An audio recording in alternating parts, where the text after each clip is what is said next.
Cuando nosotros hablamos de qué es la resistencia antimicrobiana, a mí siempre me resulta un desafío porque yo vengo desde el área de la medicina. Entonces, si yo hubiese tenido que dar una respuesta hace unos años, hubiese dependido del público al que le estuviera hablando.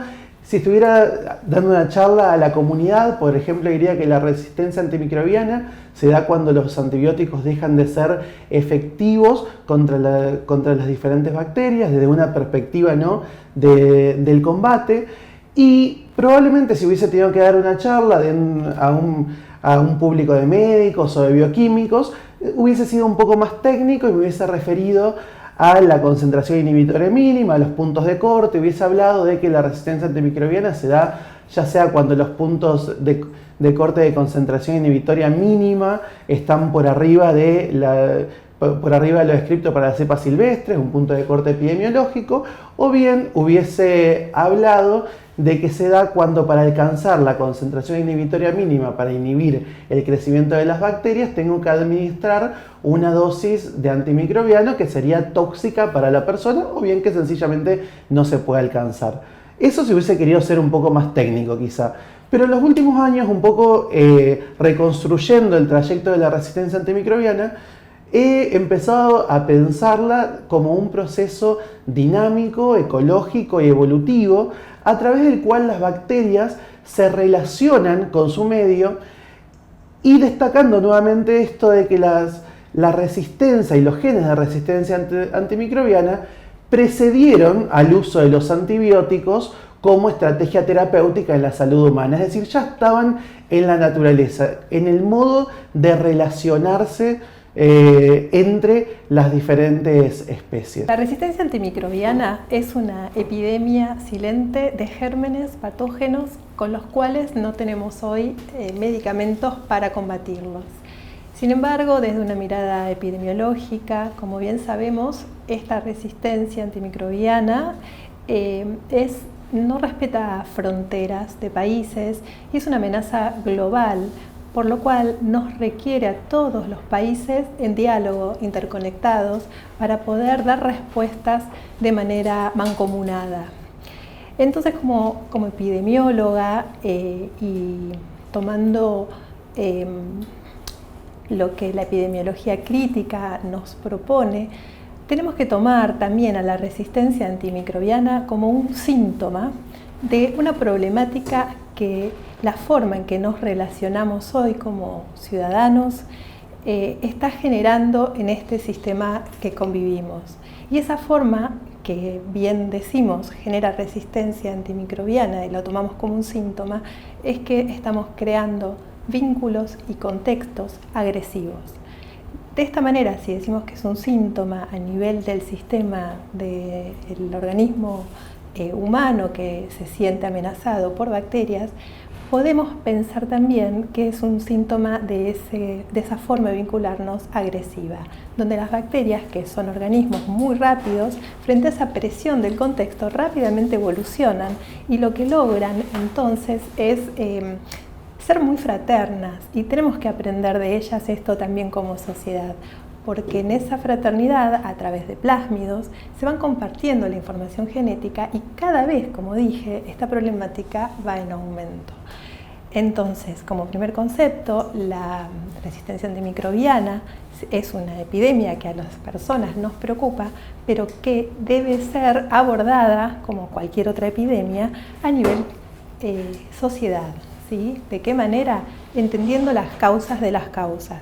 Y esas causas es la forma en que hoy nos estamos vinculando las personas y generando contextos agresivos. Las primeras que saben adaptarse a contextos agresivos son las bacterias, por esto que dijimos, se multiplican y demás. Y los seres humanos también estamos respondiendo de manera similar, de manera agresiva, por lo tanto proponemos aprender de ellas, que así como tan rápido generan fraternamente este pasaje de plásmidos, así cuando ven que no hay una amenaza, dejan esas armas y las bajan. Una de las formas de abordar la resistencia antimicrobiana tiene que ver con dejar de verlas como patógenas y peligrosas Porque si las vemos así, obviamente vamos a ir a una forma de reacción, de guerra, de combate, como son todos los planes de lucha.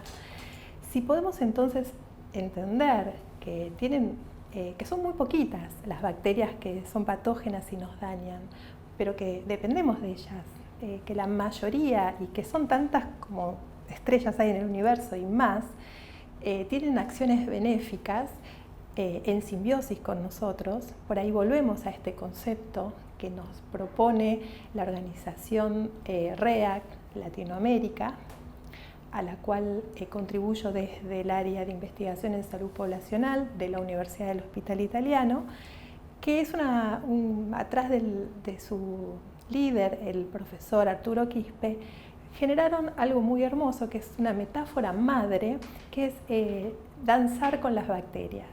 Esto nos permite una imagen, ¿no? Y justamente los cambios paradigmáticos necesitan ir atrás de ¿qué es esto? ¿Cómo es que yo ahora puedo avanzar y lograr una disminución de esta epidemia si cambio mi forma de vincularme tanto con ellas como con la naturaleza en general y otros seres humanos y animales?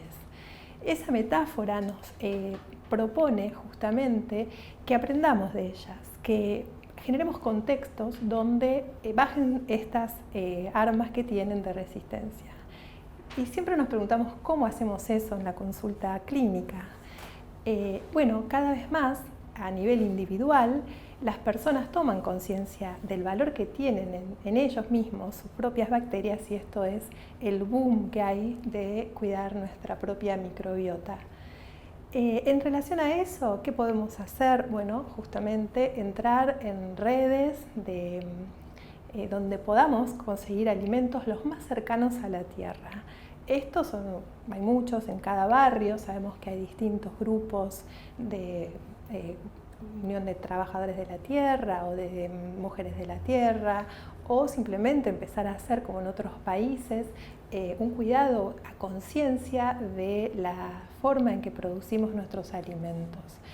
Eso entonces fíjense que vuelve al concepto de entrar en dependencia, en contacto, en cooperación para poder resolver esta problemática, que es justamente una forma distinta a creer que mágicamente vamos a seguir teniendo armas como son estos antibióticos y demás, o en el caso de los problemas de resistencias de hongos, que también hoy está ocurriendo, distintas sustancias antimicrobianas que nos permitan ser los dueños de esta mirada antropocéntrica que nos proponemos abandonar. Existen diferentes mecanismos que les permiten a las bacterias generar resistencia a los diferentes antimicrobianos que tenemos en uso. Uno de los principales es la producción de enzimas que modifican la estructura molecular de los antimicrobianos, ya disminuyendo su acción o inhibiendo directamente su accionar. Dentro de ellos destacan las beta-lactamasas, que hoy en día generan las situaciones de mayor resistencia antimicrobiana. Destaquemos que entre los 3 patógenos críticos para la investigación y desarrollo en resistencia antimicrobiana se encuentran las enterobacteriales productores de beta-lactamasa de espectro extendido y de carbapenemasas. Los beta-lactámicos, como sabemos, son la familia de antimicrobianos más importante que tenemos para la salud humana y una de las más numerosas, pero lamentablemente tenemos casi una beta-lactamasa por cada beta-lactámico que tenemos disponible. Hay otros mecanismos que van teniendo diferente relevancia en virtud de qué especie bacteriana se trate. Por ejemplo, las bombas de flujo, la impermeabilidad. Pero hoy en día, por su potencial para la transmisión horizontal, las beta-lactamasas, con su inhibición enzimática de los antimicrobianos, es uno de los más relevantes. Cuando tenemos que diferenciar los mecanismos de resistencia entre bacterias gram positivas y bacterias gram negativas, lo primero que tenemos que traer a colación es que cuando uno las agrupa en gram positiva y gram negativa, en verdad está hablando de dos grupos muy diversos de géneros y especies de bacterias. que se diferencian predominantemente a través de la tinción de Gram, en que las bacterias Gram positivas tienen una gruesa pared de peptidoglicanos adyacente a la membrana plasmática, mientras que las bacterias Gram negativas tienen una membrana plasmática interna y otra externa que conforman el espacio periplásmico. Ahora, ¿cuál es la relevancia de esto con respecto al mecanismo de resistencia? Bueno, que las betalactamasas, que como dijimos es uno de los mecanismos de resistencia más importantes para la salud humana, se encuentran concentradas en el espacio periplásmico. Eso permite que las bacterias Gram negativas se aprovechen de este mecanismo como uno de sus principales mecanismos en el armamento en contra de los antimicrobianos. Mientras tanto, las bacterias Gram positivas eligen otros mecanismos como ser la alteración del sitio Diana, que es un mecanismo que, por ejemplo, no mencioné previamente.